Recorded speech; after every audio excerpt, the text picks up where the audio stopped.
We had to wait a couple extra days, but the Jackets finally win.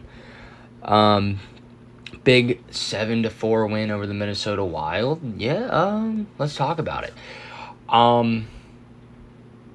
They honestly played worse than they did the other night, but you know, a win is a win, and Kirill Marchenko certainly did not play worse than than the other night. Kirill Marchenko had a good game the other night. He had like 8 shots on goal.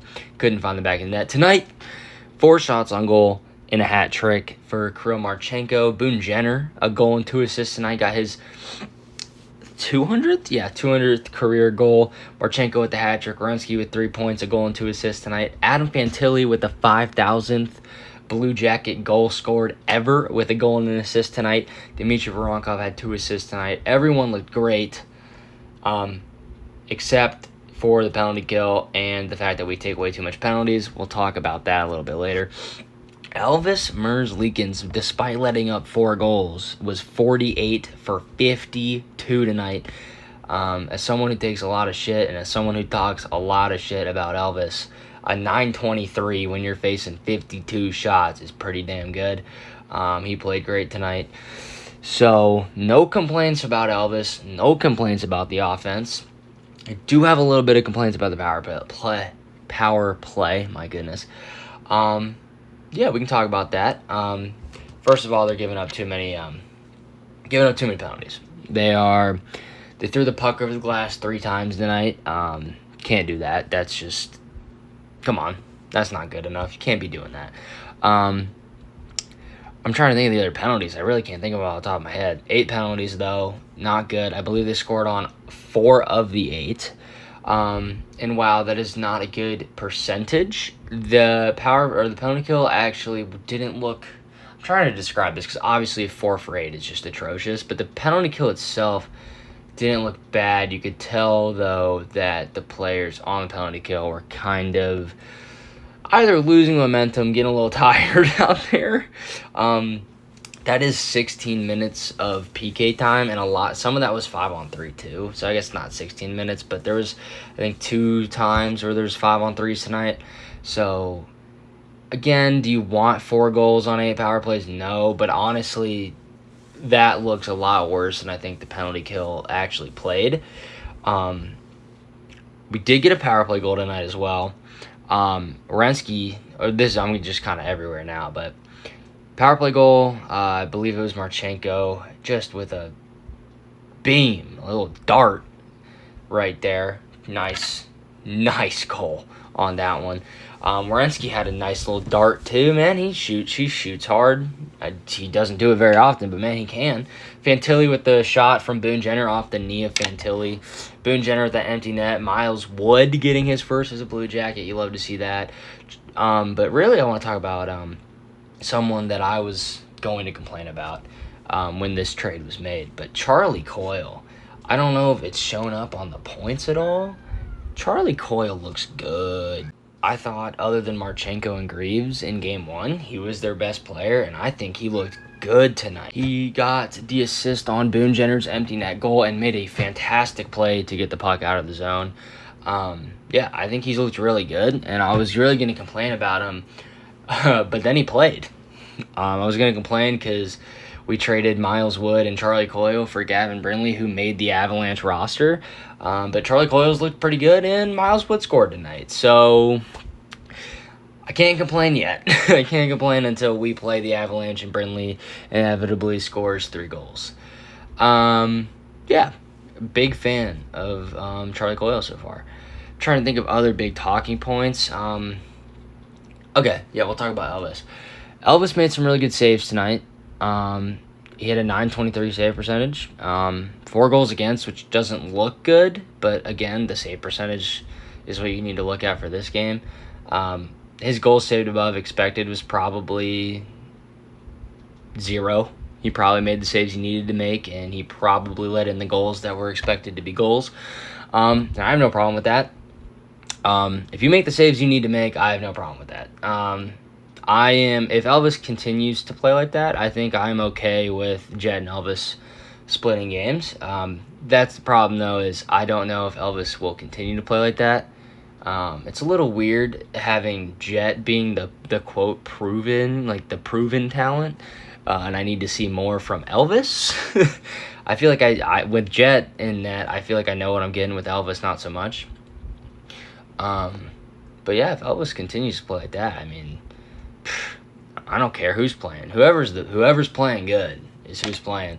But yeah, they've both looked good. I think they should alternate games for a little bit. At the moment, I think Elvis has at least earned that. I think Jet should probably play the next one, but I think that Elvis should play the one after that. I really got no problem with that at all. I think Elvis benefits from playing less games, and Jet benefits from playing more. Elvis clearly played too much last year, and Jet obviously only played 11 games, which wasn't enough. So I don't think that's a problem for either of them, honestly. Jet has shown that he's good playing a lot in a short amount of time, and Elvis has proven that he is good used a little more sparingly, and I don't think that's a problem. I think that works in both of their benefits. So yeah, big win though. Offense showed up, which is what we needed. I just don't. We took a. I guess we'll go back on the penalties for like a little bit. We took 3 delay of games for puck over the glass, a delay of game for a review on a goalie interference that looked very eerily similar to the one on Thursday. I don't really know how that one wasn't goalie interference and the one against the Jackets was. In reality, I think neither were goalie interference, so I'm not going to be super mad about that because it's not the ref's choice on that. That is reviewed by the NHL. The NHL, as we all know, is a piece of shit league, so it doesn't really matter. But yeah, I don't necessarily think that should have been reviewed. I think Evison probably should have let that go. I think he knew that wasn't coming back.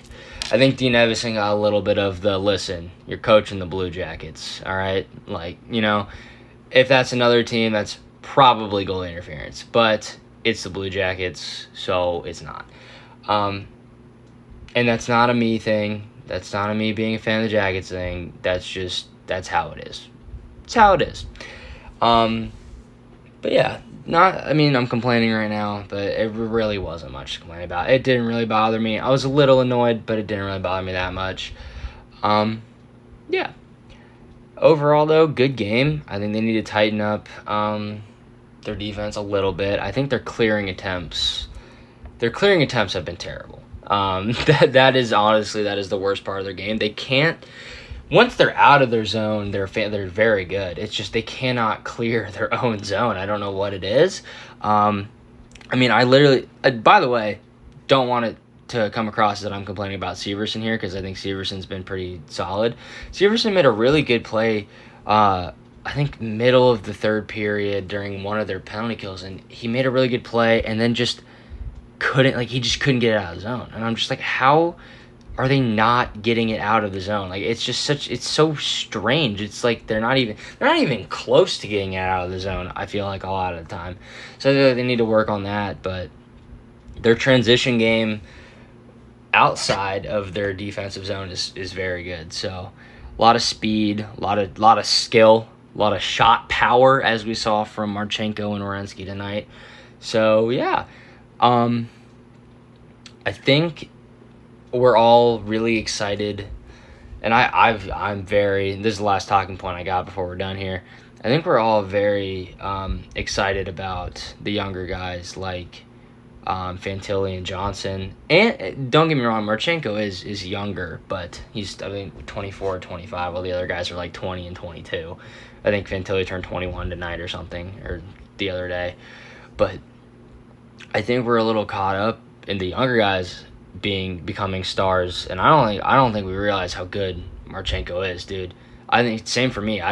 He didn't score the other night, but oh my god, he had no one. By the way, Saros was unreal that night, but on any other goalie that night, he probably had 2. I mean, he could easily have 5 or 6 goals right now. He's been unreal to start the season.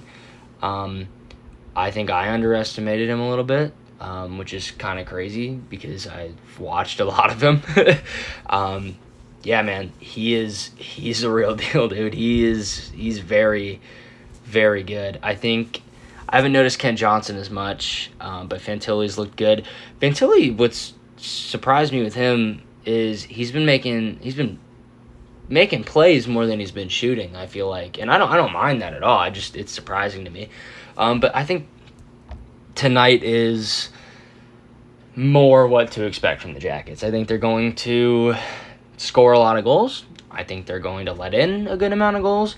And on most nights, they're probably going to get outshot, but they'll probably have the better chances. And that's okay, because a win's a win. And this is the first one of the season, so we'll take it. I believe their next game is on Monday. I could be wrong here. I'll check real quick.